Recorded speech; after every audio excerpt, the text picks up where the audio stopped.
பால் டப்பாவை உருட்டிக்கிட்டு இன்னொரு காமெடி வேற. அது என்னடான்னா, அவரோட ஆட்சியில தான் தமிழ்நாடு சூப்பர் ஸ்டார் மாநிலமா இருக்குதான். கரெக்டு, தமிழ்நாடு சூப்பர் ஸ்டார் மாநிலம் தான். காமராஜர் அவர்கள் டைம்ல, அண்ணா அவர்கள் டைம்ல, எம்ஜிஆர் அவர்களோட ஆட்சியில. இன்னைக்கு ஒன்னுத்துக்கும் உதவாத இந்த உல்டா மாடல் ஆட்சியில தமிழ்நாடு சூப்பர் ஸ்டார் மாநிலமாலாம் ஒண்ணு இல்ல, சூப்பர் ஸ்டாண்ட் அப் காமெடிக்காரர் நடத்துற மாநிலமா மாறிடுச்சு.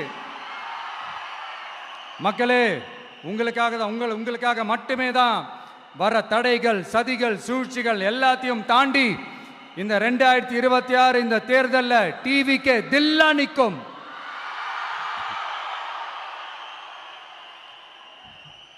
இதுவரைக்கும் நடந்த எலெக்ஷன் வேற, இப்ப நடக்க போற எலெக்ஷன் வேற. ஒவ்வொரு 5 இயர்ஸுக்கும் நடக்கிற எலெக்ஷன் மாதிரி இதை நினைச்சிடாதீங்க. 50 வருஷத்துக்கு ஒரு வாட்டி நடக்க போற ஒரு எலெக்ஷன் மாதிரி இது.